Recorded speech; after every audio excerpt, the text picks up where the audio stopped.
Welcome to the deep dive. So next month, June 2025, it's the UN Charter's 80th anniversary. 80 years. It's quite something. It really is. And anniversaries like this, they're always a time to reflect, sure, but also, maybe more importantly, to plan for what's next. Absolutely. And for the UN, well, the big questions are right there, aren't they? How can it be more effective, more nimble? How does it get truly ready for the challenges we see now and the ones we don't even know are coming? Exactly. And that's where this UN80 initiative fits in. It's basically the UN's own strategy to tackle those questions head on. A roadmap, you could say. Yeah, a roadmap to prepare for what the Secretary General calls an era of extraordinary uncertainty. It's a major organizational rethink. And the timing couldn't be more critical. We're in these times of peril, as he put it, but also moments of profound opportunity. Right, the pressure's on to deliver the Sustainable Development Goals, implement the Pact for the Future, really shore up multilateralism. It's urgent, there's no doubt about that. And we should remember, the Secretary General has been pushing for a more effective UN since he started. Think about the reimagined development system. Right. That was all about efficiency, simpler procedures, being more transparent. It's not entirely new ground. So now there's this added layer. The UN's facing a serious liquidity crisis. Yeah, that's a huge factor. Not enough cash on hand for immediate needs. And today's global financial and political climate just makes it tougher. It really ramps up the pressure for these reforms to work. Definitely adds urgency. But despite that, the SG seems to sense real political will from member states, a determination to make sure the UN is strong for the 21st century. That's the hope, isn't it? That the will is there to follow through. Okay, so let's get into the nuts and bolts of UN80. What are the main parts? Well, back in March, the Secretary General outlined 3 key work streams. Basically 3 main lines of effort. Okay. First is about finding efficiencies and improvements quickly, within the current setup. Low-hanging fruit, maybe? Sort of. Getting better with what they have right now. Second, a big review of how all the mandates, the tasks given by member states are actually being implemented. The how, not the what. Exactly. And the third work stream looks at the bigger, tougher questions. Do we need structural changes? Do programs need to be realigned across the whole system? Right. So work stream 1, efficiencies, improvements. Who's leading that charge? That's Undersecretary General Catherine Pollard. She's heading up a working group for the Secretariat. Their job is to come up with a new management strategy, a new business model, essentially. Focused on? Cost reduction and making management and operations more efficient across the Secretariat. And where are they looking specifically for these savings and improvements? They've got several priority areas. Things like functional and structural consolidation, merging things, cutting duplication. Makes sense. Streamlining the workforce, looking at moving services away from expensive cities, those high-cost duty stations. Like New York or Geneva. Exactly. Centralizing IT and support services, and really pushing automation and digital platforms. Though even offices in those big hubs, New York, Geneva, they're being asked to justify being there. That's the idea. Every Secretariat entity in those places needs to look at its functions and ask, could this be done cheaper somewhere else? Or does this function even need to exist anymore, especially if it's not directly supporting the main intergovernmental bodies there? And this efficiency push goes beyond just this Secretariat, right? What about the wider UN system, the agencies? Correct. There's the high-level committee on management, senior folks from across the system. They're also hunting for system-wide efficiencies, HR, supply chains, IT, looking for concrete ways to deliver services quicker, cheaper, or, more competitively. I also heard something about job cuts being on the table. Yes, that's been reported. UN chiefs in the Secretariat were apparently told to aim for a 20% cut in posts funded by the regular budget. 20%, wow. Yeah. And it seems to be across the board, all levels, including leadership. Doesn't sound like it's targeted based on specific priorities, more like an overall reduction target. Okay, that covers the immediate efficiency drive. Let's talk about work stream 2, the mandate implementation review. You said it's about how mandates are done, not changing the mandates themselves. Precisely. The mandates are up to the member states. This is purely about the process, how the UN system carries them out, reports on them. The goal is simplification, making it work better. Hasn't the UN looked at mandates before? This sounds familiar. It does. There was a big analysis back in 2006. It flagged problems like too much reporting, overlap between mandates, a really complex structure for implementation, and often a gap between what member states asked for and the resources they provided. And those problems. They haven't gone away. The SG says they've actually intensified. So this new review is broader, more comprehensive. Yes, it's meant to be holistic, looking at all the mandates and how they're implemented, starting with the Secretariat. So far, they've identified over 3,600 unique mandates just for the Secretariat. 3,600. Yeah, it's a huge number. And now they're digging deeper, using different analyses to find spots where they can improve things or consolidate efforts. You have to wonder if that sheer number means they're spread too thin. It does make you question the focus. Does the volume itself become a problem? That's a real concern. So many mandates, plus all the machinery to implement them, it puts a massive strain on member states, especially the smaller ones with limited staff. Right. And on the UN system itself. There's a worry the focus shifts to just ticking boxes, writing reports, holding meetings instead of actual impact. Which should be the ultimate goal, making a real difference. Absolutely. The SG was clear. Success isn't reports or meetings. It's the tangible difference in people's lives. That's the benchmark. Okay, which logically leads to Workstream 3, structural changes. It sounds like the mandate review will feed into this. Right. That's the plan. Findings from the mandate review will likely point towards needed structural shifts. But the SG has also been proactive, asking senior UN leaders for their initial ideas. He's got nearly 50 submissions already, apparently quite ambitious, creative thinking in there. And it's not just internal to the Secretariat. The Chief Executive's Board is involved too. Yes, they had a dedicated session recently just on structural changes. The SG reported a strong collective feeling among UN leaders. They want to strengthen the system and present real, concrete proposals to member states. How are they organizing this work, these structural ideas? They've set up 7 UN80 clusters to push things forward across all 3 work streams. These are coordinated by a central UN80 task force, working closely with that Secretariat working group led by Mrs. Pollard. 7 clusters. Can you run through them quickly? What areas do they cover? Sure. There's peace and security that brings together DPPA, DPO, counterterrorism, disarmament affairs.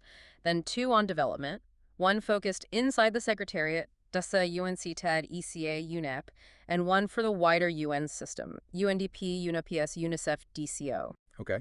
Then humanitarian, led by the Emergency Relief Coordinator, WFP, UNICEF, UNHCR, IOM. Human rights, coordinated by OHCHR. Training and research, that's UNU and UNITAR. And finally, a cluster for the specialized agencies, coordinated by ITU and ILO. So bringing the relevant players together for each major theme. Did the SG give any hints about specific changes being mulled over, say, in peace and security? He did mention a few possibilities for that cluster, things like resetting DPCA and DPO, maybe merging units, cutting duplication.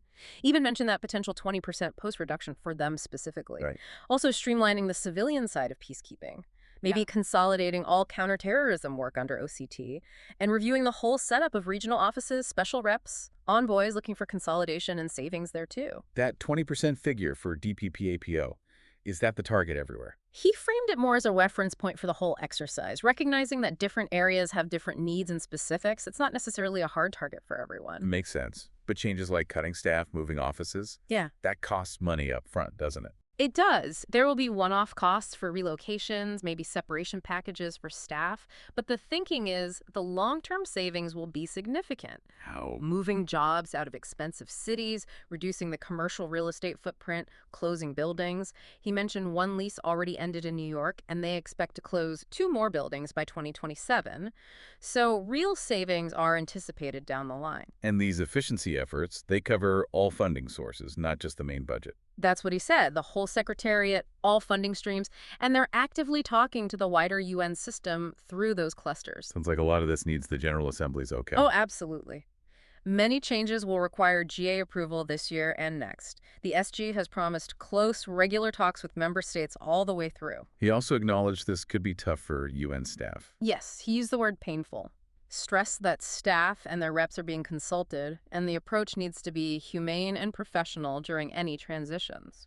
It's a massive undertaking, and all happening while the UN is facing this pretty dire financial situation. It really is. The timing is stark. As of May, only 104 out of 194 members had paid their regular budget dues for the year. That's barely over half. And the SG specifically mentioned the U.S. arrears $1.5 billion owed and delays from China as big problems. What does that mean in practice, this lack of cash? Real consequences, hiring freezes, program cuts, a lot of uncertainty for peacekeeping, for humanitarian work.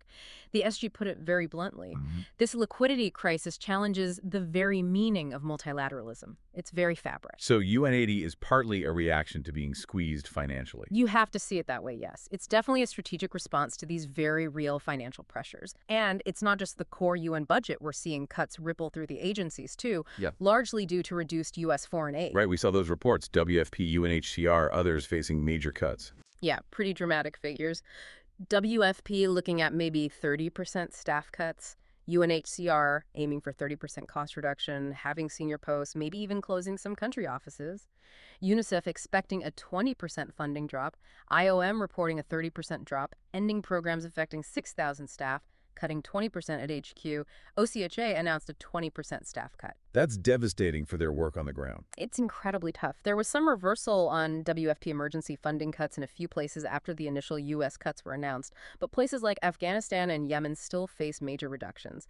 And this wider financial crunch is feeding into that internal functional review everywhere, looking for savings under this UN80 banner. There are also those reports about the Human Rights Office, OHCHR, possibly moving staff out of Geneva, causing some concern. Yes, reports surfaced about plans maybe to move a lot of staff to Vienna or regional hubs. Human rights groups worried that could hurt their access, their ability to engage with things like the universal periodic reviews. And the staff felt left out. The staff union said they hadn't been consulted, which became a point of friction. What did the High Commissioner say? Volker Turk apparently told staff in a town hall meeting not to listen to disinformation in the press and urged them to keep calm and carry on. So the situation there seems a bit unclear. Okay, pulling back a bit. The U.S. role in UN reform historically, it's been pretty significant, hasn't it? Oh, absolutely. You can trace it right back. The U.S. has often been a driving force through leadership, funding, pushing reforms. Think Uniting for Peace in 1950, supporting Security Council expansion in the 60s. Right. Backing Kofi Annan's reforms in the 90s, the Helms-Biden Act sorting out arrears, using the Security Council post 9/11 with Resolution 1373, even collaboration under Obama on peacekeeping efficiencies. And more recently, the Reform Declaration under Ambassador Guterres. Exactly. Focusing on peacekeeping optimization, budget transparency. The pattern is there. The UN tends to work better, or at least reform efforts gain more traction, when the U.S. is engaged. So is UN80 seen as another moment for U.S. leadership? Many observers frame it that way, yes, as the next big opportunity for the U.S. to push for that efficiency and transparency it often advocates for. And the SG keeps stressing the urgency, the need for a stronger UN.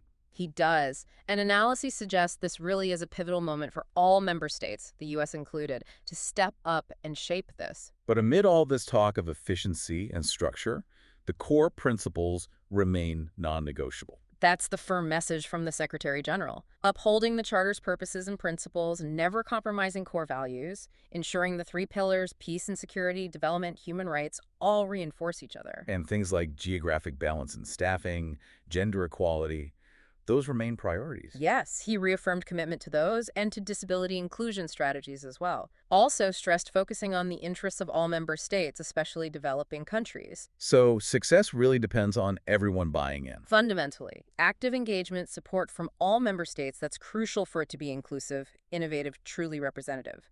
The SG's final message was really about shared responsibility. Needing bold decisions, avoiding inaction, the urgency is real. So wrapping up our deep dive on UN80, it's clear the UN is at a really critical juncture. Part financial pressure, part needing to adapt to a much more complex world. Definitely. And these three work streams, immediate efficiencies, reviewing how mandates work, and potentially big structural changes, it's a massive undertaking. Ambitious, you have to say. We've touched on some potentially huge shifts. Job cuts, moving offices, rethinking potentially thousands of mandates. And all tied back to those financial woes, especially the funding cuts from key contributors, which are forcing painful choices at agencies doing vital work. So the final thought for you, our listeners, to mull over. Considering everything the UN does, all the competing interests, the sheer complexity, if you had to pick one thing, what's the single most critical aspect that needs reform for the UN to be truly effective and relevant in the coming decades? It's a tough one. No easy answers, but definitely something worth thinking about as this whole UN80 process unfolds.